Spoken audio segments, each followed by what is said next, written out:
Mr. Jerry Vaval. What's going on, blood? JTG. What up, what up, what up? Let's welcome the audience to another episode of Giant Fundamentals, the podcast dedicated to empowering men by tackling the vital issues of mental health. And I'm going to start out with my giant gratitude. You know, my heart, I feel full. My mind, I feel clear. My body, I feel fat. Because I haven't gone to the gym in like a week and a half. I mean, I still walk, but woo, the butt get a little, it's getting a little plump. It's getting, Little oh, pudgy, huh? It's getting a the little stomach is pudgy. going down. Now it's resuscitating. It's coming back. It's coming back to life. It's Back alive. to life. Back to reality, right? And my main giant gratitude is it's kind of a weird one, but being able to talk to myself. It's funny because growing up, my dad, he would, mumble to himself. My brother would talk to himself sometimes in our room. And I, of course, adopted that custom, but I don't know. I haven't done it. I won't say I haven't been noticing that I've been doing it a lot over the last couple of years. And this last week, I was like, yo, I want to talk to myself more, right? Like, yeah, I journal. I do audio journals, things of that nature. But actually talking to myself, talking to the God within me, so to speak, and going through my mindset and using my awareness to pinpoint what should my next decision be and whatever I'm doing that day or later on in my life. I think that is something that I'm grateful for and that I didn't take advantage of a lot in my healing journey. And now that I'm like, okay, yeah, like I saw on this podcast, this called Grits and Eggs podcast, this guy was like, yeah, man, like sometimes you have that devil on one shoulder and you have that angel on the other shoulder and you don't even know who to listen to because you ain't taking time to talk to yourself. And I was like, yeah, you're right. Yeah, you're right. So I know it's probably kind of a weird one because people are like, oh, I know growing up talking to yourself, you sound Everybody crazy. talk to themselves, okay? Everyone talks to themselves. People trying to act like everybody talks to themselves. Stop. Right. So, and when I mean by talking to yourself, I'm not, because sometimes we have that negative self talk, right? Or they call them ants, right? Automatic negative thinking. Whereas we downplay some of our accomplishments and we just thinking negative and we thinking everything's gonna go bad. I'm not necessarily talking about that, but I'm talking about like talking to yourself and putting in positive thoughts. Something that we talked about, it was like, yo, I'm Jada Loverboy was something that I prided myself in, right? And as I'm decentering, not having women being the focal point of my life or a romantic relationship being the main thing that I'm chasing in my life, I'm killing Jada Loverboy and I'm being more Jerry, right? Talking to myself and working through that process. That's something only I can do internally. Can't nobody else really help me with that. That's on me, you know? So how's your heart? How's your mind? How's your body? What's your giant gratitude, bro? Oh, okay. Get that That boy sage, man. saging it up. Get Oh, yeah. all that bad energy out. What are the evil spirits? Some people would say I'm bringing in the evil spirits. It all depends on who you're talking to. That depends on how it smells. But Mm-hmm. man, I'm grateful for a lot of things, and like yours, it's probably gonna be off cuffs when you people first hear it. But I'm gonna start off by telling like a little analogy to Okay. segue into it. When we're hooping or when you're watching basketball, right? You probably experience this on the court, or Yeah. I've definitely seen it like watching basketball, where let's say you're going for a layup, someone Mm-hmm. blocks your layup, and then something ends up happening. The ball is blocked, and it goes, a couple of people's hands, and in some way, somehow, it comes right back to you, and then you shoot a three, right? So originally you went for the layup, but it got rejected. Right. But it turned into something good eventually, and then you were able to get an extra point because you hit a three. Mm-hmm. So my giant gratitude is the blessing of rejection. Mm. Yeah, because what I'm recognizing is that there are times where you really feel as if you need this thing, you want this thing, you want to be with this person, you can't live without this person, or you got to have this opportunity, or you need this job. Whatever the case may be, a lot of times we're in a certain frame of mind, and we just can't see past that situation. Mm-hmm. And a lot of times what we don't recognize when we are getting rejected, man, is literally an opportunity for you to step into something greater than what you could actually see. Mm-hmm. Step into something greater than you ever experience. But I know in a few episodes we've been talking about rejection and how men, we get rejected and we just have to deal with it. Mm-hmm. And that's just what society tells us. Yo, you just got to deal with rejection, right? Women, not so much, you know. Um, Right. but for us, it's like what I'm recognizing is that rejection is actually a good thing because you don't recognize that you really want this thing so badly. You don't see that God trying to set you up for something better. Not only that, you don't. A lot of times we could push the issue, we can force it, Mm-hmm. and when we're forcing it, we end up getting what we want, but we don't recognize that that thing that we were going for, the thing that we wanted, it wasn't good for us. Mm-hmm. That brings me back to this relationship that I had when I was a teenager. Man, the girl didn't want to be with me, dog. She didn't want to be with me, dog. She didn't want to be with me. But I kept forcing the issue, forcing it, forcing it, forcing it. And then, it was kind of like, okay, like, yeah, I'll be with you. Okay. But then months down the line, because she didn't want to be with me and I forced the issue and I didn't accept the rejection, Mm-hmm. it just created more heartache for me. Mm-hmm. So a lot of times life is trying to show you like, hey, look, I know the rejection hurts, but you don't recognize that this is actually good for you. Mm-hmm. So that's my giant gratitude, man. I'm thankful for rejection. And now that's the mind state and that's the train of thought that I'm going to be thinking about. Every time I'm rejected, it doesn't matter what it is. I'm like, all right, I know me being rejected, me being blocked from this, that means something better is about to come for me. So I'm about to receive something much greater. Yeah, man. I like how you brought up how sometimes we could force it and actually get what we want. But then when we reflect and look back, it's like, I sacrificed too much for this. Was it Yeah. really worth it? Yeah. Was it really worth it? That's crazy. Um, Let me ask you, when you sprinkle the sage, do you feel anything? Does Nah, it just the smell. I just smell good. That's it. oh it just smell good? Yeah. Okay. What, you supposed to feel sorry? That's what they I say? don't know. I say maybe it's a demon or a spirit. It's something. It touched your shoulder. Something that I did want to bring up. There's a couple of hot topics that are going on this past week, right? And I don't know if you saw about the NFL draft prospect Kyron Lacey that committed suicide. No, I didn't hear about that. Oh yeah, yeah, yeah. I know you don't really watch news that much for good reason, but so he went to LSU and he was projected to be drafted in the first round, and he committed suicide. They just yesterday they confirmed that it was a suicide. So it's going through. I mean, he was like 22, 23 years old, and um, is going through the whole social media news outlets. All the culture is talking about it, and they're just talking about young men and suicide. And Ryan Clark talked about it because Ryan Clark was someone that I guess got acquainted with him for him going to Mhm. LSU, Okay. things of that nature. So um, what can you say about the rate of suicide amongst young men that are happening?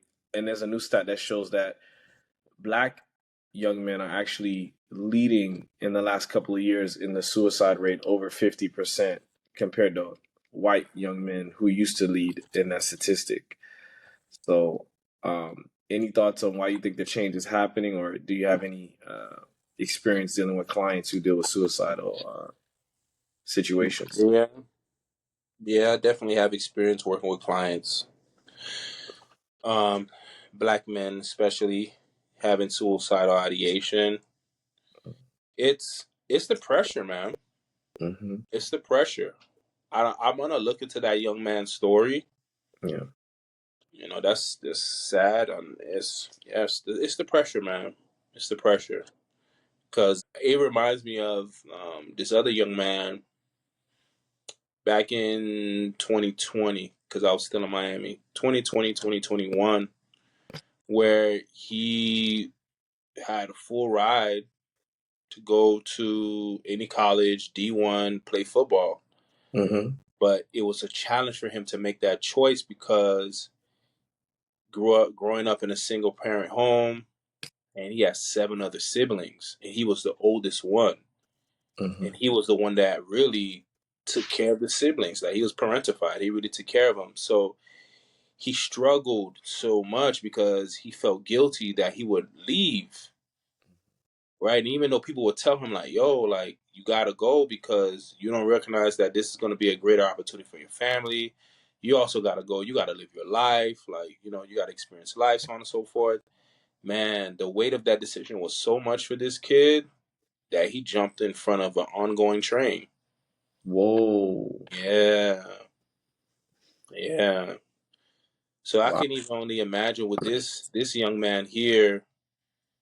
I wonder there had to be an immense amount of pressure. And Mm-hmm. sometimes a lot of these athletes too. Sometimes they don't even want to play the sport, but they feel as if they have to He's because, so good too. huh? And he was so good too. Yeah, that's how it usually is. Like they're so good, but they don't really, their heart not into it, but they feel the pressure that they have to play because they have to, make a better path, a better way for their families. And man, men face a lot of pressure, but black men, men of color, we definitely face like a whole lot more pressure than our Caucasian counterparts Yeah. because this country is not ours, man. It's not ours. We're trying to navigate. Like a white boy does not know the experience of code switching Mm, because this is the country is theirs.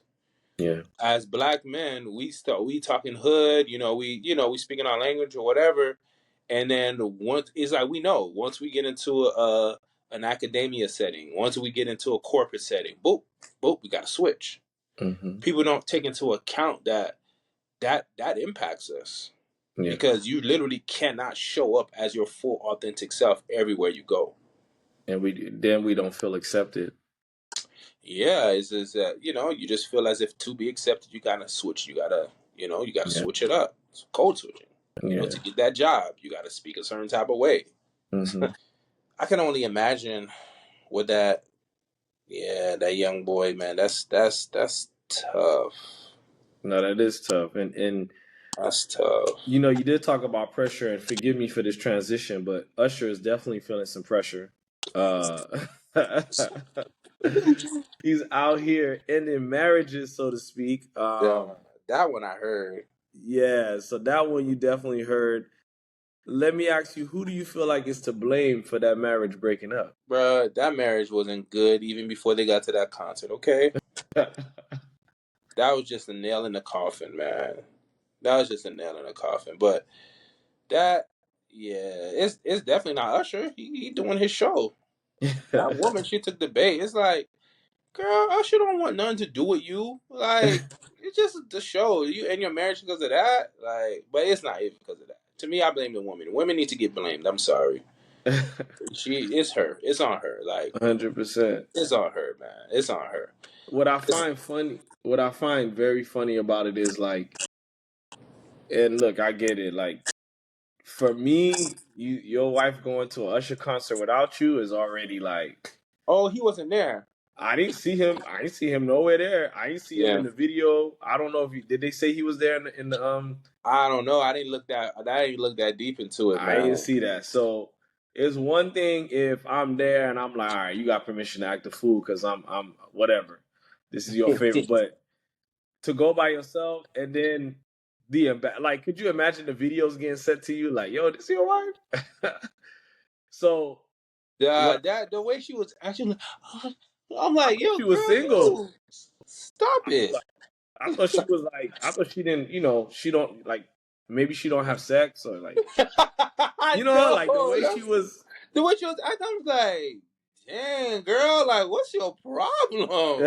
like, relax. I thought it was a while. I thought she, Uh, you know what I mean? So and it's funny because sometimes women, like, if men, if they show how we act at a strip club, mm, we'll be like, oh, wow, you know what I'm saying? Like, mhm. damn, it's not even that serious. Blah, blah, blah. But then look, you in the same situation and you sitting there catching the Holy Ghost. I'm like, damn, kid. Because I've been to the Usher concert. I went with a friend. It was a great concert. I loved the whole concept. It was great. Yeah, there was some people that kind of OD'd it, but I get it. You in the zone, you drinking, Usher giving you strawberries, you vibing. But her, I don't think she realized there was still 10,000 other people in the concert. I know. I'm like, yo, she act like it was just her and Usher, like they were about to get it on in the bedroom. I'm like, Yeah, what's up with her? I'm and like, he's wow. married. That man is newly married. Like, It's crazy. and she's sitting there soaking wet. Her jeans was wet. I know it was wet. I know it was overflowing. Cry me a river. Right. Dang. So it's just very funny, like how these things can really expose your relationship sometimes. Unfortunate they had to get divorced, but like you said, they probably had problems before then. No, So not probably. They did. They did for sure, dog. that's Man, crazy. that's embarrassing, dog. Very embarrassing. What do you have for M&Ms this week? Mental health music. Um, I got a oldie but a goodie. Jay-Z, The Blueprint. You don't know. Oh, okay. I thought it was that I thought based on our last topic was that love me, baby. That sweet, that nasty, that good Oh, shit. Flavor. no. So as you don't know, is Uh-huh. was the verse here? It says, "I came into this motherfucker 100 grand strong, 9 to be exact, from grinding G packs. Put the shit in motion, ain't no rewinding me back. Could make 40 off a brick, but one rhyme can beat that. And if somebody would have told him that Hove would sell clothing, not in this lifetime, wasn't in my right mind. That's another difference between that's another difference that's between me and them. I smarten up, open the market up. 1 million, 2 million, 3 million, 4 in 18 months, 80 million more. Now add that number up to the one I said before. You are now looking at one smart black boy. Mama ain't raised no fool. Put me anywhere on God's green earth. I triple my worth. Motherfucker, I Mhm. will not Lose. lose." So the reason why I chose that is because I see a mixture of thing and then also showing that the path to manifestation. Mm. Yeah, so it's like he's talking about where he's come from and how much money he was making in the streets and now how much money he's making in the rap game and getting into corporate America. I think people need to understand that the entertainment business is corporate America. Mm-hmm. Like how he came in there and he essentially took the skills from the streets and he amplified them in corporate America. And the thing that sticks out to me the most, where he says, where is it? He says, if somebody would have told him that Hope would sell clothing, not in this lifetime, wasn't in my right mind. Mm-hmm. So it's like a lot of times you don't even know what's gonna really happen. You don't know like what you're capable of. Like you can have a certain vision for your life and you're seeing it in that way, but as you're on the journey, things develop in a way that you never thought it would, in a better way, in a greater way. Mm-hmm. And that's something that I'm on right now. Like even though I have my plans and I want to do certain things, I'm not getting fixed on like, oh, it has to happen this way. Yeah. I'm understanding that all I got to do is just catch the vision and then do the work and then just allow life to take me where it's going to take me. And it's Mm-hmm. always going to end up in a spot that I'm be like, whoa, I never thought it would be like this. Mm-hmm. Yeah. Something that stands out to me too is when he said he used to sell a brick for 40. Now one rhyme does I could that. beat that. Wrong line could Yeah, beat that. Yeah. can beat that. I like the way that he's able to accept his new way of making a living, because something that I was realizing, I was watching this video about cognitive dissonance.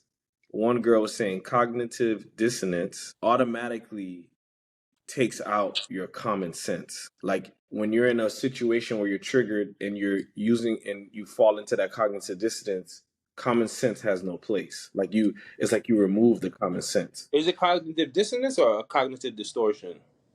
I, the person, I don't think she was a trained therapist. She was just using the term to basically understand when you're triggered and you're in that free state of mind, or you're in Yeah, yeah, yeah. that state of mind where it doesn't make any sense. There's nothing there to help you use your common sense Yeah. trait.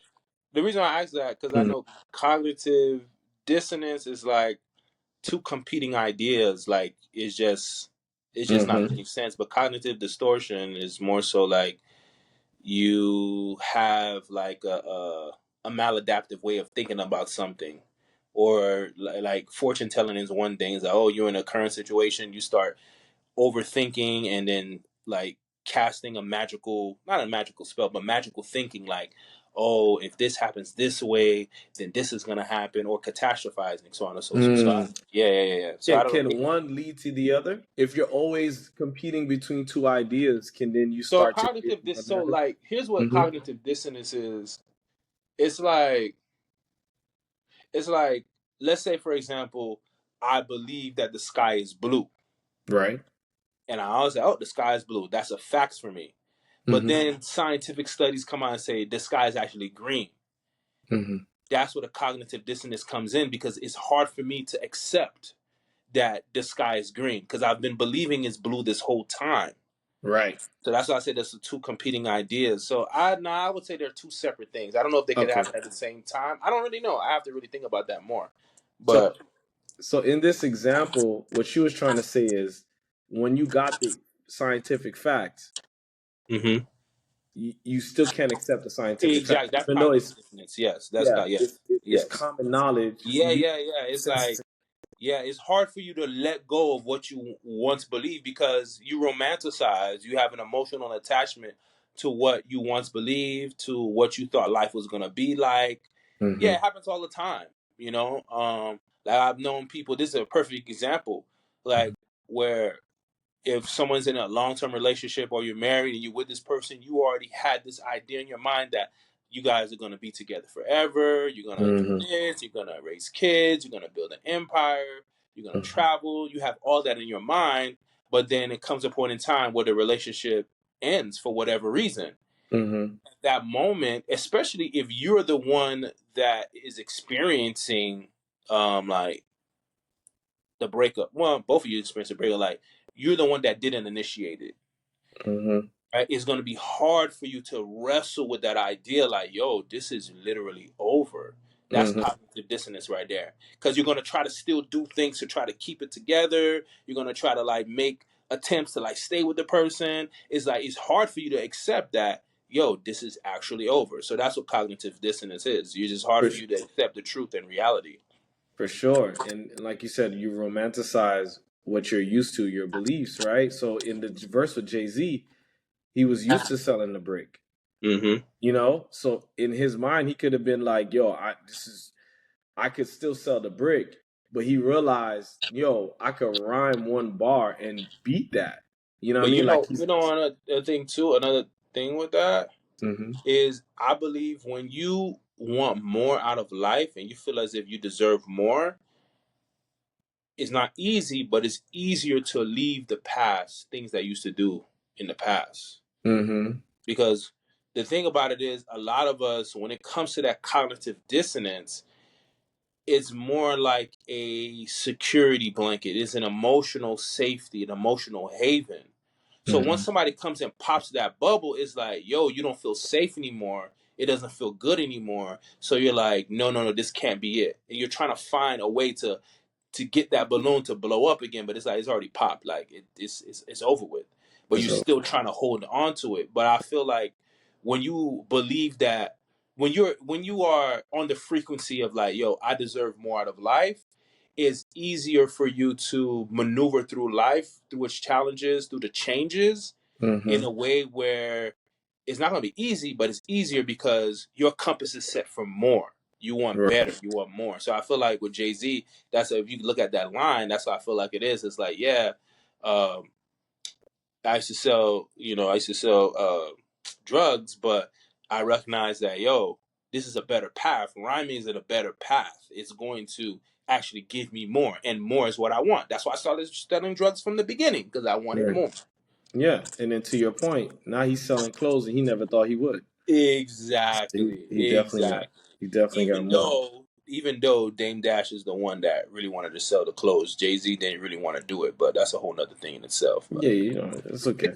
It's all, it's Uh, okay. Now, I kind of wanted to get into our main topic, right? And it's something that I did a podcast. I was a guest on a podcast this past week, with a friend Perry. Love Yourself Loudly. That's her podcast name.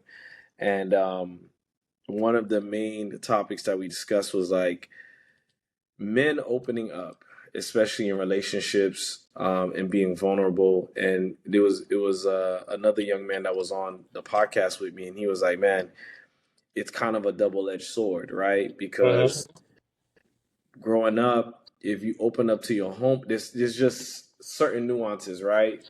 There's certain things that you do want to tell your woman, your girlfriend or your wife, whoever, but then there are times where that your woman may use it against you, right?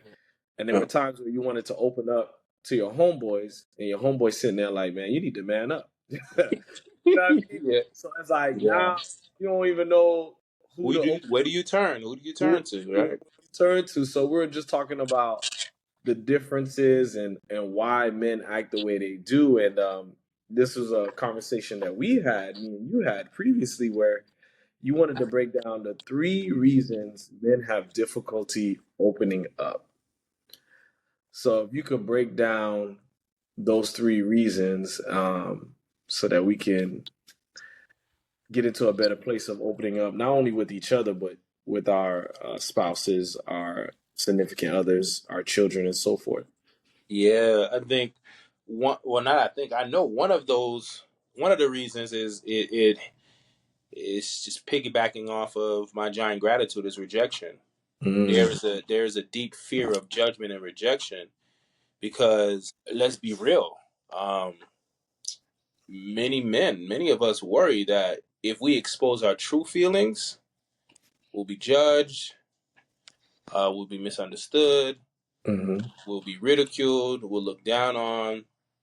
It would probably bring up past emotions of being teased or bullied, you know, or experiences that a lot of my clients have told me where it's like when they were kids, they opened up to their parents, and then mom or dad was like, man, suck it up. Like, hey, mm-hmm, you got, so there's a fear of like being shut out. There's just that fear of opening up. mm-hmm. And we just feel as if it's going to do more damage than good. So we just so accustomed just closing up. We don't want to talk because, people don't understand that judgment and that rejection, man. That thing ain't no joke. It's not a joke. We don't have the words to express it, but it's no joke, man. It's Mm-hmm. no joke. So that's one of them right there. So what are we? So because listening to Professor Scott Galloway, he was talking about this on the Trevor Noah podcast. We're also raising a generation of softer men, or soft men, so to speak, where they don't want rejection. Everything is instant gratification, right? There's a statistic show that most young men don't even know how to ask a girl on a date. Yeah. Or they just on these, dating apps, swiping until they get Yeah, yeah, approval. We don't connect like we used to. So yeah, what is that? I guess that balance where it's like rejection is part of life, and you do yeah. have to have like somewhat of a chip on your shoulder and understand that you have to keep moving forward. But like, what is that happy medium? To be honest with you, I could fake and give you an answer, but there is no happy medium because that's just a part of life and being human. Is that the pendulum is always going to swing. Mm, That's just what life is like. When we were growing up, um, our parents, their parents, like as time has gone by, yeah, we can say that the the next generation after us has become softer. Oh, in my day, we had to, you had no choice. You just had to ask a girl out in her face. You just had to, you had to man up. You yeah, know what I'm saying? So, but then somebody could say, the generation before can say, oh, to our generation, man, y'all just talked on the phone and you asked the girl over the phone. You weren't even in her face, man. So that's not like. And then now our generation can say, man, y'all jits, man, y'all ain't got facing that, man. Y'all texting, talking about this, y'all texting through emojis and stuff like that. You know what I'm yeah. saying? So it's like every generation that comes is always going to have something to say, like, oh, how this generation doesn't know how to deal with rejection. This Mm-hmm, generation is not resilient because we're comparing it to the last. But to be honest with you, if I'm going to just speak plainly, yeah, I do believe that we need more toughness. mm-hmm, No, we do need more toughness, but I just don't believe we can do it the same way that we experienced it or the previous generation experienced it. mm, It has to be different. Like, and here's a great example for that. I remember a couple of years ago, Dwayne Wade was on the All the Smoke podcast with Matt Barnes and Steven Jackson. All mm. right. And It's crazy around this, because all the examples, that's the example you want to bring up is Wayne Wade. what do you mean? Why? What's going on? I know all the men in the audience is like, damn, D Wade. What do you mean? What's wrong with He D got the Wade? nail polish. He got a girlfriend, Ah, son for a yeah. girl. Okay. Whatever. Okay, but so he was talking about his son, the Mhm. oldest one. Yeah, Okay, he was talking about his son, and he was, his path to getting to the NBA. yeah. And what Dwayne Wade said was very impactful. He was like, he had a conversation with his son, and pretty much what he gathered from that is like, yo, he's living in a different time.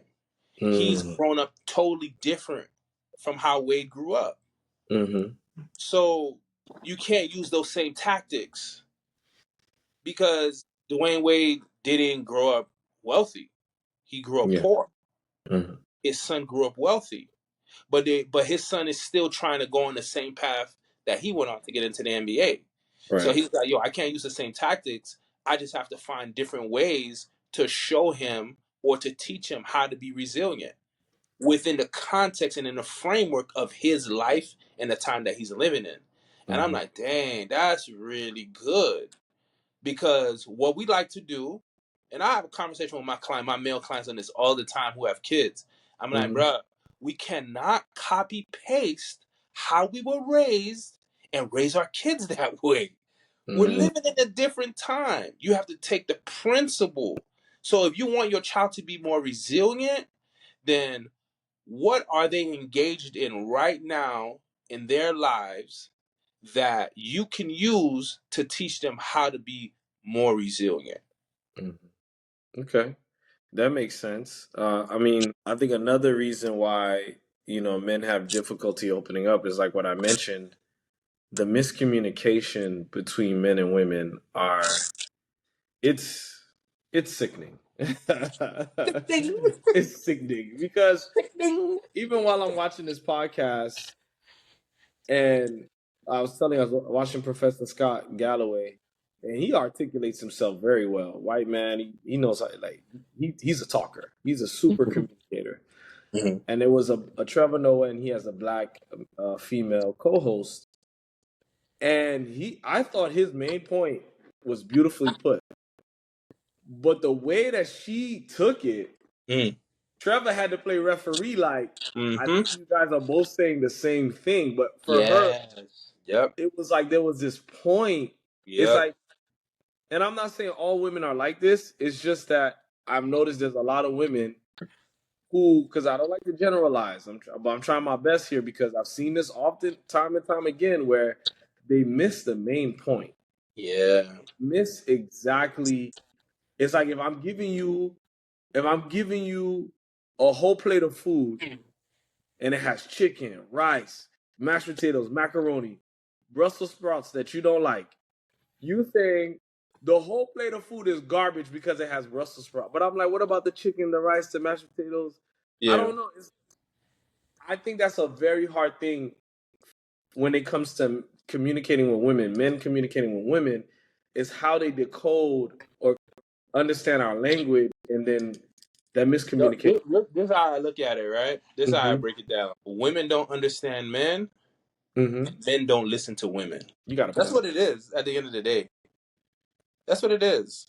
And I'm not sure why that is, but it's like there is a Say it one more time. Men don't listen to women, and women don't understand men. yeah, Mm. yeah. I see it all the time.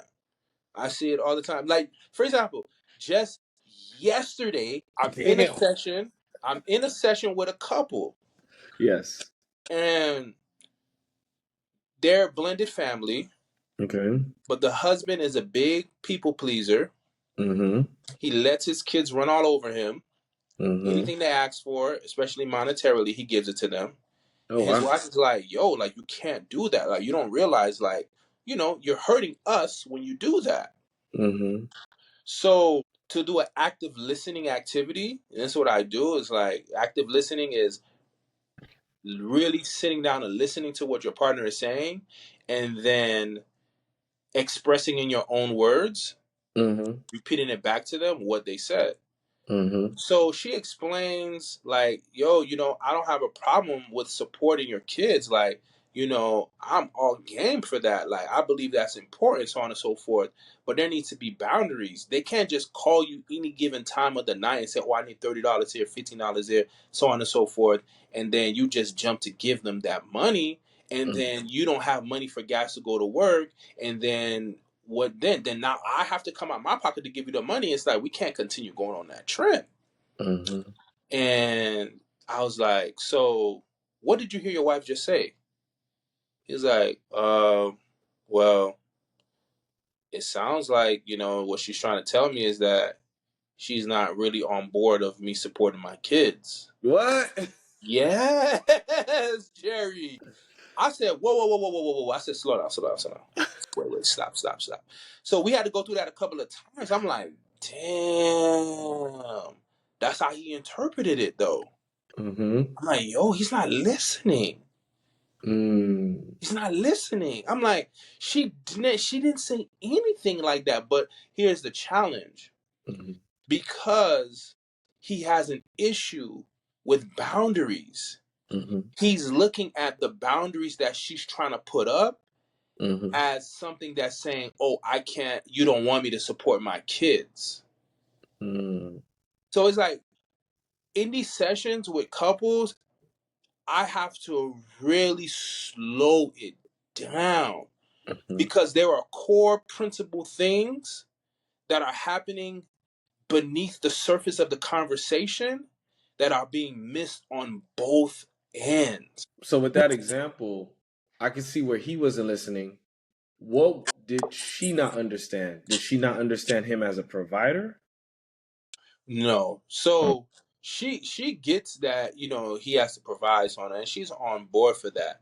But here's what she didn't understand. Mm-hmm. She didn't understand that that's not your business. Mm. Stop trying to step in and fill the gap because she's always trying to save him. And when we first came into the session and they're explaining to me everything, and I said, we have a boundary issue here. And she was like, yup, And I was like, yup. She was like, yup. And I was like, oh, I'm about to get your ass right now. And I was like, you have a boundary issue too. She was like, whoa, wait a minute. Wait. How She do turned I into have a Ray boundary J. issue? Wait a Huh? minute. She turned into Ray J. Wait a minute. Oh, She wait a was minute. shocked on that one. And I was like, yeah, you have a boundary issue too because you're Mm-hmm. not allowing your husband to make his own decision with his kids. When if he pays for whatever he pays for Mm-hmm. and he goes above and beyond to do that, why are you stepping in? Mm. You don't need this. That's his decision that he made. Oh, Mm-hmm. but how is he going to get to work? He said, oh, but I could just take PTO if I can't drive to work. I said, boom, he solved the problem right there. Mm. Why do you feel as if you have to jump in and say something and pick? It's like, so I said, you have a boundary issue too. And I said, I get it. You love your husband. You don't want him to be taken advantage of. I get it. But there's a boundary there. There's a line of demarcation. You're crossing. Mm. Like, you can't do that. So I said, yes, there's a boundary issue. It's a systemic thing. It's not just him, it's you too. Yo, she was like, she ate that thing. She was like, oh, boy. Yeah. So, yeah. That's how She she ate the was bro. understanding that, yo, you got to stay in your place. You Mm-hmm. got to stay in your place. Like, yo, you got to stay in your place. Mm-hmm. Like Ike Turner said. But if so in that situation, should that more lead to a conversation? Like, because I think what happens with couples, men and women, when they come together and they try to talk, Ugh, because I try to do this. I try to, and it can be annoying, but I want to make sure there's clarity. I know, So, me you know too. what I'm saying? So you Yeah. keep, okay, are you saying this? And it's like, why can't you understand what I'm saying? It's like, well, I just want to make sure I get what you're saying because this is what I'm hearing and I know I'm decoding it, but you're telling me, no, I'm decoding it wrong. So that back and forth, is that healthy? Like, is that what we It should all be doing? depends. It all Mm, depends. It's not just a one size fit all.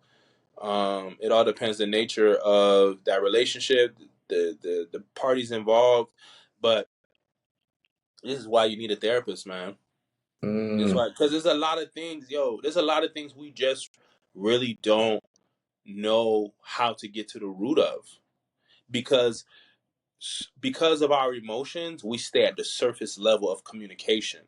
And right, we're going tick for tack on things. Oh yeah, but I remember when you did this and that. Oh yeah, but you did this and then we're not going nowhere. right.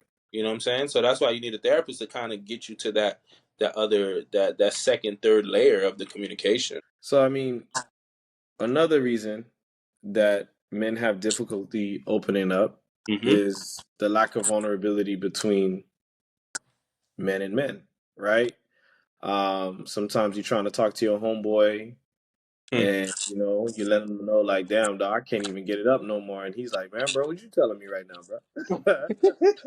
You know what I mean? So like, is that like how can we work around that? Do I need to get new friends or like, talk to me? Yeah, it's like, yeah, you do got to get another circle of friends. It doesn't mean you have to like banish the ones that you have, but understand that that group of friends are going to give you whatever they always gave you. But it's kind of like when you get into a no income bracket. Mm, You get into a new income bracket, you're around different type of people, you're having different experiences, you're going different places. You're not doing the same things you used to do at a $50,000 income bracket when you're at a $200,000 income bracket. right. So it's the same exact thing. Like, you got to get around people who are on that same frequency and that same wavelength that you want to be on. Now that's dope. Is there any other? I felt like you had another point you was gonna make about reasons why we suppress our feelings or have difficulty opening up. Yeah, lack of emotional language or practice. That's a good one. That's why we have a challenge talking to women and like getting to the bottom of something because we lack the emotional language. So men who haven't had much practice articulating their emotions are just always going to struggle. You're just always going to, and that's the thing. What I recognize is that because we have the lack of emotional language, Mm-hmm.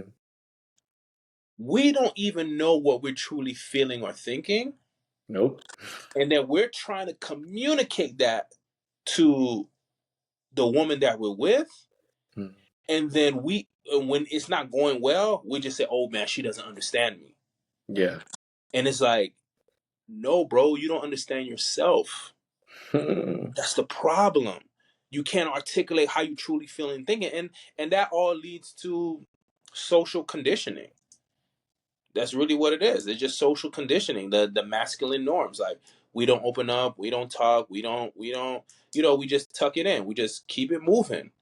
But over time, Mm-hmm. as you're getting into serious relationships, it's gonna hurt you Yeah. because we don't have the language to express what we're truly feeling and thinking. It used to be hard for me because when I did express what I was thinking or feeling, people were like, "Oh, but it's the way you say it," and Yeah, yeah. I And feel like I can't win. there is truth in that Mm-hmm. because you do have to learn how to communicate what you're saying without being offensive, Mm. right? So the way that you're communicating, the reason why you're being offensive with your words, because it's still you trying to protect yourself. You're still not being fully vulnerable. So you're Mm. being offensive because it's still that is a gate. Instead of it being a wall, is a gate there. Mm-hmm. That's what it is. So over time, that's what a practice comes into the picture to learn how to like communicate things in a way where not where you're being passive, because I've seen that too, and I've experienced that myself where I'm trying my best not to like be rude or disrespectful, but I go all the way on the other end and I'm not really communicating exactly what I want to communicate. And I'm gonna be real with you. I'm gonna be honest. Women do make it hard for us too. They Mm-hmm. do. Because on one end, okay, I'm too much, but then on the other end, I'm trying to be softer, I'm trying to be gentle, but then you're not really getting what I'm saying. And then I'm like, damn, so do I have to be aggressive for you to get what I'm saying?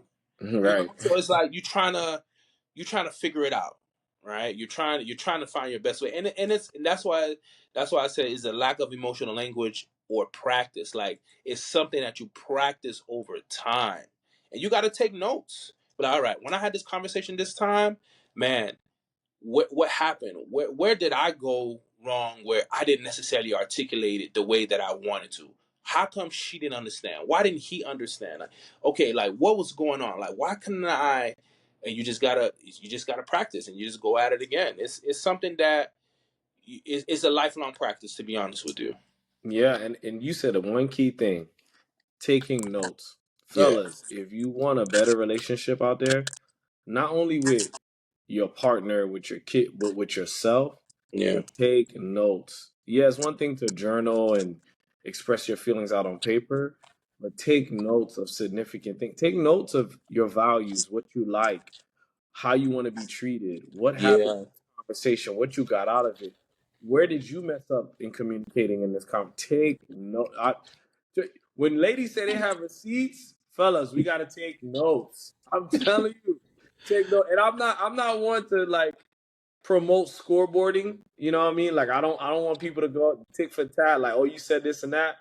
But in corporate America, CYA, cover your ass. I'm saying if you take notes, it will help you a lot because dog, there are people out there, and women especially, they create narratives. And Mm, sometimes you can look back at your notes and be like, hey, I'm not trying to be offensive. I'm not even trying to have an argument, but you said this. And from what I remember, from what I jotted down, this is what really happened. Can we talk more about that? You know what I'm mm, saying? Like Jono said, there's a practice in speaking soft, but sometimes, fellas, we don't take notes and we prioritize things. So if it's not yeah. that serious to us, if it's not causing the electricity to turn off or no gas in the car, we not gonna remember that because we like Yeah. from 40,000 feet in the air. Yeah, You know what I mean? kid. So Yeah. taking Yeah. notes and Bro, then reflecting back.